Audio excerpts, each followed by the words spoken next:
Hello everyone, hope you're doing well. Now the dev season is over, it's time to get back into Past the Developers. I always enjoy going through the Past the Developers stuff just because it's time to have a look at a bunch of vehicles that may eventually come to the game. There's a ton of cool ones in this one. We're going to be having a look at the aviation side of things. Let's get into it.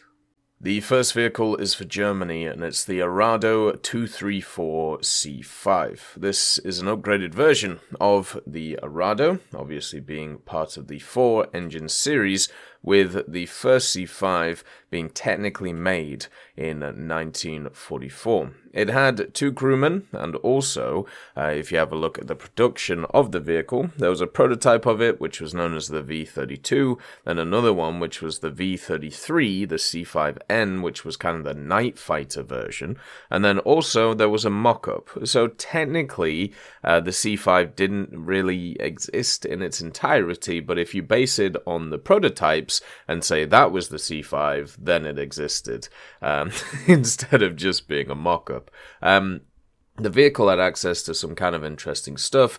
Its bomb load was upped compared to previous variants, so it could carry up to 2,000 kilograms, and also could have more attachment points on it, meaning it could carry more. It could also carry the Fritz X, the PC-1000, and even a bunch of torpedoes, and even the HS-293 standoff missile, which is pretty cool. The vehicle was powered by 4 BMW 003A1 engines, and also 2 rocket boosters to basically get it off the ground. It also had an armament, so 1 MG151 in front, and also an MK108 facing backwards, or 2 MG151s in drum magazines. So you had a backwards gun and also a forwards gun, depending on how you wanted to do things. The Soviets get access to the Su-24M. This is also known as the Fencer D by NATO, and also the Chamoden by its pilots and crew for its versatility. Chamoden means suitcase, weirdly enough. So this is an aircraft for, of course, the attacker part of the USSR, and seems pretty interesting. It's got a ton of cool facts towards it, mainly its armaments, which it's able to go kind of crazy on. It starts off with an internal 23mm, the GSH-623M, the 6-barreled rotary cannon with 500 rounds, and then it has access to 9 hardpoints with the capacity of up to 8,000 kilos worth of ordnance. It can carry some gun pods, the SPPU-6s, it can carry all the standard Soviet rockets, the S5s, S8s, 13s, 24Bs, and also 25s. It can also carry some R60s in the form of MKs, and of course R73Es as well. The air-to-surface missiles are pretty good too, with the KH-23, 23M, 25ML, 59ME, and also 29LT or D, and anti-ship missiles in the KH-31As as well, plus some anti-radiation ones in the form of the KH-28, 58E, KH-25MP, KH-31P, and KH-27PS. It can carry all the standard bombs that you can think of, TV-guided, laser-guided, and then just standard bombs, and then also cluster bombs.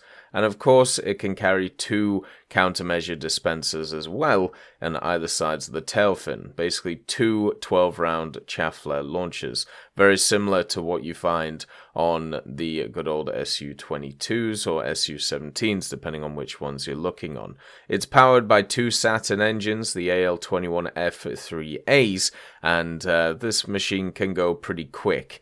It obviously has its issues when it comes to its maneuverability, but it's very similar to, the good old standard Su-22 and Su-17 and how they are set up. So its maximum speed is 1,700 kilometers an hour, which is pretty quick. It had a crew of 2 and also had some other interesting features. Nothing too different to what we see in game though. The Japanese have the Aichi D3A2 VAL. This one starts in 1936 when the designers of Aichi started developing a new carrier-borne naval dive bomber to replace the obsolete Aichi D1A. The Germans helped developing the plane, and in late 1937, the first prototype of the D3A was ready. The prototype was equipped with the Nakajima Hikari 1 engine, which had 710 horsepower, and completed its first flight in January of 1938. During testing, it was apparent that the Hikari 1 engine was severely underpowered, and after replacing the engine with a more powerful 14-cylinder Mitsubishi Kinsei 3, which had 840 horsepower, and also several other improvements, the prototype was tested again, and the serial Aichi D3A1 was put into mass production in December of 1939. The serial D3A1 was equipped with an even more powerful engine, the Kinsei 43, which had 1,000 horsepower. This gave it a top speed of around 380 kilometers an hour, and the first few production models completed carrier trials aboard the carriers Kaga and also Akagi. They also entered operational service with the Navy in China and also Indochina. Soon, almost all Japanese aircraft carriers were equipped with D3A1s as their standard dive bomber, and the Japanese were preparing for Pearl Harbor. On the 7th of December 1941, a total of 129 D3A1s took off to attack Pearl Harbor. During the first wave, the VALs were used against grounded US aircraft to great effect, and in the second wave they were used against US ships, which was far less effective. However, the main ship damage was done by the B-5Ns.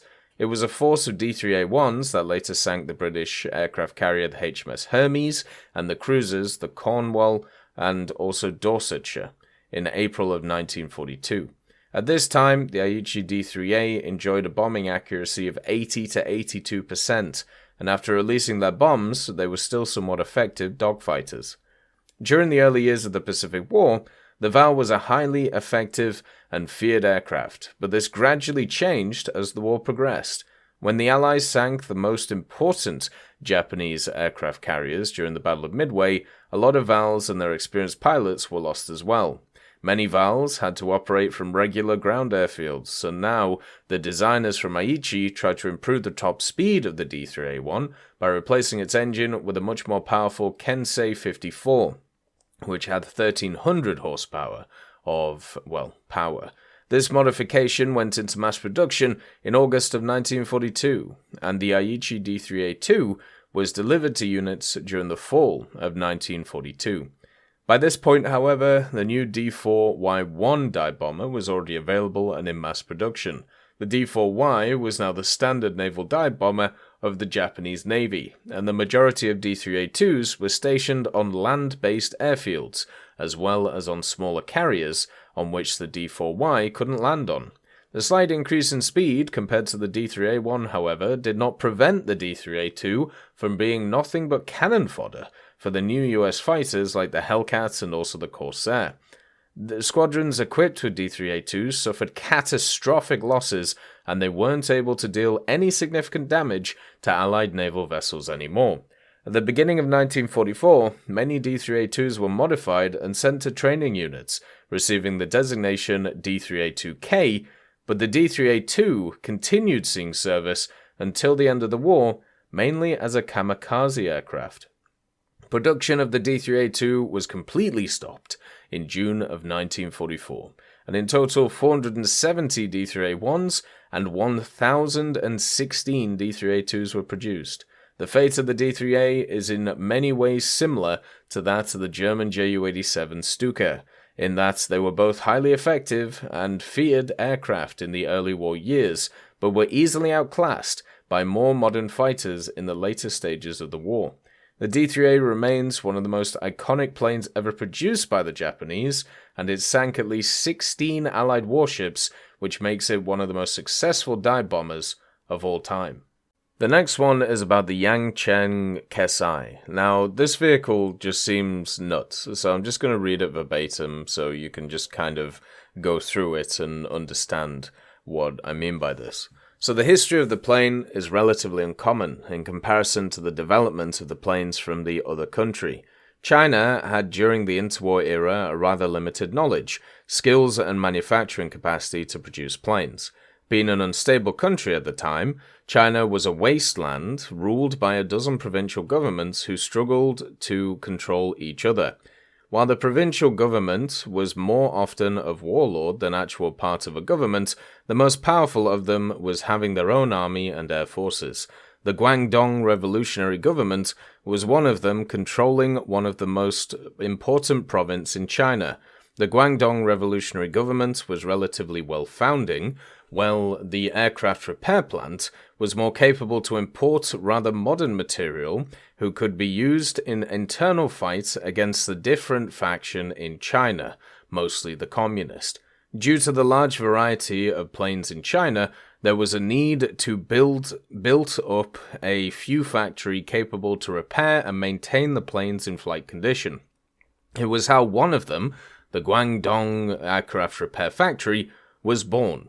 It was with the return of Menongang in 1927, a Chinese engineer who went to study in the US, that the ambitious Yangcheng program was established. This program was having for purpose to build new planes from whatever spare parts they had in hand. The Yangcheng was the first large-scale domestic plane family of China, with nearly 60 planes built in different variants from 1928 to 1936. The first was the Yangcheng No. 51, and the last was the Yangcheng Kesai No. 108.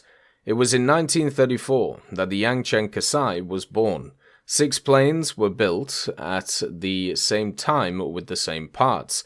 They was a bit outdated for a 1934 planes, but still showing performance as good as the average planes in services in China at the time. The Yangcheng Kesai was based on the O2U-1D, whose parts was in hand but not all of them to allow assembly of a identical plane.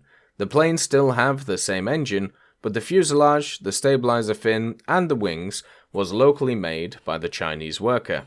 Initially supposed to be a monoplane, the plane was soon converted into a biplane and took the air in the land of Guo Hanting, deputy captain of the 3rd Squadron of the Air Force. He did a test flight near Tian Airport. During a dive, the wing broke off due to the excessive speed during a stiff dive, and the pilot had to parachute. That was only after the failed test that the planes was converted into biplanes. A single fixed machine gun was installed on the upper wing, and the bomb rack was added, making it a light bomber.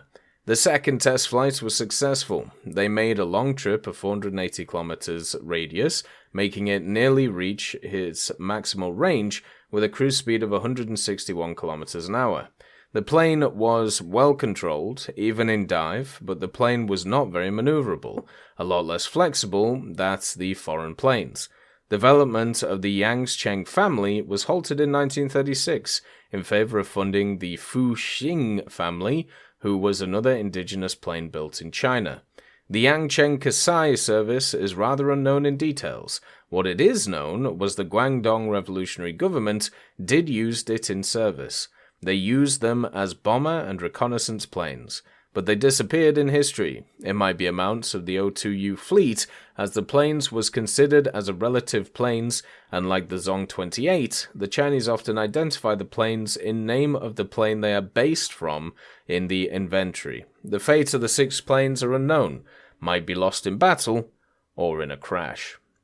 The vehicle itself was powered by the Pratt & Whitney R1340 Wasp Star 9-cylinder air-cooled piston engine with 425 horsepower, had access to 2 30-cal Browning machine guns and also 4 116-pound bombs or 10 30-pound bombs. The next vehicle is the CR-42 DB, which was designed to improve the performance of the standard CR-42 by installing an Alfa Romeo RA1000 RC41. Only one prototype was produced, with the serial number of MM469, and made its first test flight in March of 1941 by the commander Valentino Cuz. The project was cancelled due to the biplane configuration being considered inadequate at the time in comparison to monoplanes.